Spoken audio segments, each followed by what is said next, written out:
ఈ కరక్కాయని అన్ని వైద్య విధానాల్లో ఆయుర్వేదం, సిద్ధ, యూనాని, హోమియోపతి ఇలాగ అన్నిట్లో కూడా ఒక కీలకమైనటువంటి ఔషధం కింద వాడతాం. ఇది త్రిదోషహారంగా పనిచేస్తుంది. అంటే శరీరంలో వాతపిత్త కఫాలనే బయోరెగ్యులేటింగ్ ప్రిన్సిపల్స్ ఉన్నాయి కదా, వాటిని సమతుల్యం చేసి ఆరోగ్యాన్ని కాపాడుతుంది. అందుకే ఆయుర్వేదం ప్రకారంగా కరక్కాయని ఇంట్లో తప్పనిసరిగా ఉంచుకోవాల్సినటువంటి ఒక ఔషధాల్లో ఒకటి కింద చెప్తారు. దీన్ని అనేక సమస్యలు తగ్గించుకోవడానికి వాడవచ్చు. ఉదాహరణకు కామెర్లు, కోరింత దగ్గు, మొలలు, అలాగే జ్వరాలు, ఇంకా కీళ్ళ నొప్పులు, పుండ్లు, చిగుళ్ళ వ్యాధులు ఇలాగ అనేక సమస్యలని తగ్గించుకోవడానికి కరక్కాయని వాడుకోవచ్చు. కరక్కాయని నమిలి తింటే ఆకలిని పెంచుతుంది. అలాగే మెత్తగా నూరి తిన్నామనుకోండి విరేచనాన్ని కలిగిస్తుంది. అదే కాస్త దోరగా వేయించి వాడామనుకోండి త్రిదోషాలని తగ్గిస్తుంది. ఇది దీంట్లో ప్రత్యేకత. ఇది నిజంగా మన పూర్వీకులు మనకు అందించిన ఒక గొప్ప ఆరోగ్య రహస్యం. కరక్కాయలో మనకి ఈ పండు మాత్రమే ఔషధ ప్రయోగాలు కలిగి ఉంటుంది. కరక్కాయ చూర్ణం, కరక్కాయ కషాయం, అలాగే కరక్కాయని ఎక్స్టర్నల్గా లేపనంగా ఇలాగ అనేక రూపాల్లో దీన్ని వాడుకోవచ్చు. చూర్ణం అనుకోండి మోతాదుకి 1 నుంచి 3 గ్రాములు వాడాల్సి ఉంటుంది. ఈ ఆరోగ్య సమస్యను బట్టి ఈ మోతాదు అనేది మారుతూ ఉంటుంది. మన దేశంలో కామన్గా కనిపించేటటువంటి ప్రాబ్లం ఏంటంటే పచ్చకామెర్లు, జాండీస్. ఇది ఎంత సింపులో అంత ప్రాణాంతకం. సాధారణంగా పచ్చగా మారినటువంటి చర్మాన్ని బట్టి దీన్ని ఐడెంటిఫై చేయొచ్చు. అలాగే కళ్ళు, గోర్లు ఇవి కూడా పచ్చగా ఉంటాయి. బలహీనత ఉంటుంది. కామెర్లో ప్రధాన లక్షణం ఆకలి ఉండదు. సాధారణంగా కాలేయం సరిగ్గా పనిచేయనప్పుడు లేదా పిత్తం అది ఎక్కువైనప్పుడు ఇలాంటి సందర్భాలలో ఈ జాండీస్ అనేది వస్తూ ఉంటుంది. అయితే కరక్కాయని ఎలా వాడుకోవాలంటే 3 గ్రాముల కరక్కాయ పొడిని తేనెతోటి కలిపి రోజుకి 2 సార్లు దీన్ని ఇంటర్నల్గా వాడుతూ ఉండాలి. దీంతో క్రమంగా ఈ పచ్చకామెలు తగ్గుతాయి. దీన్ని 7 నుంచి 10 రోజులు వాడాలి. ఇక మరొకటి ప్రాణాంతకమైనటువంటి సమస్య ఏమిటంటే కోరింత దగ్గు. అంటే ఈ ఊపింగ్ కాఫ్ చూస్తుండగానే ప్రాణాన్ని హరించేస్తుంది. అందుకే దీనికి హరితకి అని పేరు. అంటే అలాంటి హరించే ప్రాణాలను నిలబెడుతుందని. 1 గ్రాము కరక్కాయ పొడిని అరభాగం పిప్పళ్ళ పొడితోటి కలపాలి. 1 భాగం కరక్కాయ పొడి తీసుకున్నారనుకోండి, అరభాగం పిప్పళ్ళ పొడి. పిప్పళ్ళు మీకు తెలుసు, లాంగ్ పెప్పర్, అది కూడా ఈ కఫాన్ని తగ్గిస్తుంది, అలాగే దగ్గును తగ్గిస్తుంది. ఈ రెండింటిని కలిపి తగినంత తేనెతోటి ప్రతి 4 గంటలకి ఒకసారి కోరింత దగ్గు తగ్గే వరకు ఇస్తూ ఉండాలి. ఎందుకంటే ఇది కఫాన్ని, దగ్గుని తగ్గిస్తుంది. శాస్త్రీయంగా దీంట్లో ఉండేటువంటి గుణాలు ఆ శ్వాసనాళాలు ఉంటాయి కదా, దాంట్లో ఉండే ఇన్ఫ్లమేషన్ అంటే వాపును తగ్గిస్తాయి, దగ్గుని నివారిస్తాయి.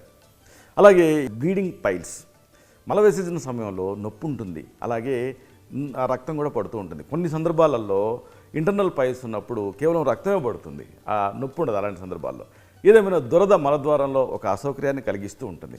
సాధారణంగా మలబద్ధకాన్ని అశ్రద్ధ చేస్తే ఈ పైల్స్ అనేవి వస్తాయి. అలాగే జీర్ణశక్తి తగ్గిన సందర్భాల్లో కూడా పైల్స్ ఇబ్బంది పెడుతూ ఉంటాయి. ఇలాంటి సందర్భాల్లో 1 గ్రాము కరక్కాయ పొడిని కొంచెం బెల్లంతో కలపాలి. భోజనానికి 1 గంట ముందు దీన్ని లోపలికి తినేయాలి. ఇలా ఇదొక పద్ధతి. లేకపోతే 2 భాగాలు కరక్కాయ పొడి, అలాగే అరభాగం పసుపు, ఇంకా 3 భాగాలు బెల్లం కలిపి ఒక కుంకుడి గింజంతా మాత్రలు తీసుకొని వీటిని మజ్జిగతో తీసుకోవాలి. మజ్జిగ కూడా ఇలాంటి పైల్స్లో అద్భుతంగా పనిచేస్తుంది. ఇలాగ ఎందుకంటే ఇది ఒకటి వాత దోషాన్ని తగ్గిస్తుంది కాంబినేషను, అన్నిటికీ మించి జీర్ణశక్తిని మెరుగుపరుస్తుంది. శాస్త్రీయంగా దీంట్లో ఉండేటటువంటి ఆ అల్సర్ నిరోధక గుణాలు అనేవి నొప్పిని అలాగే మంటని తగ్గిస్తాయి. టోటల్గా పైల్స్ తగ్గుతాయి.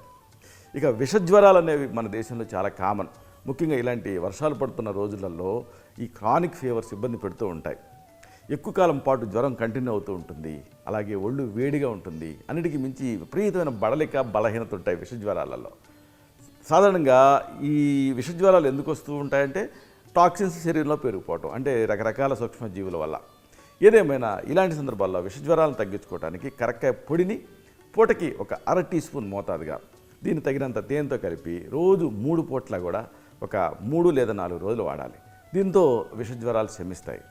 అయితే ఇది ఎందుకు పనిచేస్తుందంటే దీంట్లో శరీరంలో 3 దోషాలను తగ్గించే నేచర్ ఉంటాం ఒకటి. అలాగే అన్నిటికీ మించి యాంటీబయాటిక్గా పనిచేస్తుంది ఇది. అంటే ఏమిటి, జ్వరాన్ని తగ్గించే గుణం దీనికి ఉంటుంది. ఎందుకంటే చెమటను పుట్టించడం ద్వారా జ్వరం తగ్గుతుంది. ఇక అతి ముఖ్యమైనది, చాలామందిని ఇబ్బంది పెట్టేది ఏంటంటే కీళ్ళ నొప్పులు, జాయింట్ పెయిన్స్, పాలిఆర్థ్రాల్జియా. ఈ కీళ్ళ నొప్పులలో ఉదయం పూట నొప్పులు ఎక్కువ ఉంటూ ఉంటాయి. అన్నిటికీ మించి వాపు ఉంటూ ఉంటుంది. కణుపులలో గమనిస్తే వాచిపోయి కనిపిస్తాయి. సాధారణంగా వాతం పెరిగిపోవటం వల్ల ఇది ఉంటుంది. ఈ కీళ్ళ నొప్పులు రకరకాలు, రుమటైడ్ ఆర్థరైటిస్, ఆస్టియో ఆర్థరైటిస్, అలాగే reactive arthritis, septic arthritis, gouty arthritis, ఏదేమైనా ఇది మెటబాలిక్ డిజార్డర్ అని చెప్పొచ్చు. ఇలాంటి సందర్భాలలో ఈ కరక్కాయ పొడిని ఒక చెంచాడు మోతాదుగా తీసుకొని ఈక్వల్ ప్రపోర్షన్స్లో ఆముదం కలపాలి. ఆముదం కూడా కీళ్ళ నొప్పుల్ని తగ్గించే గొప్ప ఔషధం కింద పనిచేస్తుంది. కాబట్టి ఇలాగా విపరీతంగా తేళ్లు కుట్టినట్టుగా బాధించేటటువంటి ఈ కీళ్ళ నొప్పుల్లో ఒక చెంచాడు కరక్కాయని, చెంచాడు ఆముదాన్ని కలిపి ప్రతిరోజు కూడా రోజుకి 2 సార్లు తీసుకుంటూ ఉంటే కీళ్ళ నొప్పులు తగ్గుతాయి. ఎందుకంటే ఇది వాత దోషాన్ని తగ్గిస్తుంది, ఆమాన్ని కూడా శాంతపరుస్తుంది. ఇంకొకటి కామన్గా ఇబ్బంది పెట్టేది గోరు చుట్టు లేదా గోరు చుట్ట, విట్లో అంటారు. సాధారణంగా మహిళల్లో ఎక్కువ కనిపిస్తూ ఉంటుంది. బియ్యం డబ్బాలో వేళ్ళు పెడతారు, డబ్బులు బియ్యం డబ్బాలో పెడతారు. దాన్ని ఇలా ఎతికి తీసుకుంటున్నప్పుడు అక్కడ ఇన్ఫెక్షన్ చేరుతుంది. లేకపోతే కొంతమంది ఆ పాదులు పెట్టేటప్పుడు ఆ తర్వాత కుండీలలో మట్టిని చేతులతో పెళ్ళగిస్తూ ఉంటారు. ఏదేమైనా ఈ గోరు చుట్ట ఇబ్బందికరంగా ఉంటుంది. గోరు చుట్టూ కూడా వాపు తయారవుతుంది, నొప్పి, చీము పట్టడం ప్రముఖంగా కనిపిస్తాయి. బ్యాక్టీరియల్ ఇన్ఫెక్షన్స్ వల్ల ఇది వస్తూ ఉంటుంది. ఇలాంటి సందర్భాలలో పచ్చి పసుపుని తీసుకొచ్చి దంచి రసం తీయాలి. ఈ పచ్చి పసుపు రసాన్ని ఒక ఇనుప పాత్రలో వేసి కరక్కాయని పేస్ట్ లాగా చేసి బాగా కలిపి గోరు చుట్టు పైన దీన్ని పూతలాగా పుయ్యాలి. ఇది ఆ పిత్తాన్ని, కఫదోషాన్ని తగ్గిస్తుంది. మెయిన్గా ఇన్ఫెక్షన్ తగ్గిస్తుంది ఇది. అలాగే ఇంకొకటి ఏంటంటే శరీరంలో పుండు తయారవటం, క్రానిక్ అల్సర్స్, వూండ్స్. ఇలాంటి సందర్భాలలో ఈ ప్రాబ్లం ఇబ్బంది పెడుతున్నప్పుడు ఇమ్యూనిటీని తగ్గిపోయినప్పుడు ఈ ప్రాబ్లం వస్తూ ఉంటుంది. కాబట్టి ఇమ్యూనిటీని పెంచడం అవసరం. కరక్కాయని కాల్చి వస్తుంది కదా బూడిద, దాన్ని నువ్వుల నూనెతో కలిపి దీన్ని ఎక్కడైతే పుండు తయారయ్యాయో అక్కడ ఎక్స్టర్నల్గా పుయ్యాలి. ఎందుకంటే ఇది కఫవాతాలను తగ్గిస్తూ టెక్నికల్గా ఇది యాంటీమైక్రోబియల్ గుణాన్ని కలిగి ఉంటుంది కాబట్టి ఇన్ఫెక్షన్స్ని తగ్గిస్తుంది. ఇన్ని అద్భుతమైన ఔషధ గుణాలు ఈ కరక్కాయకు ఉన్నాయి. కరక్కాయని ఎప్పుడు కూడా ఇంట్లో ఉంచుకోమని అందుకే ఆయుర్వేదం చెప్తుంది.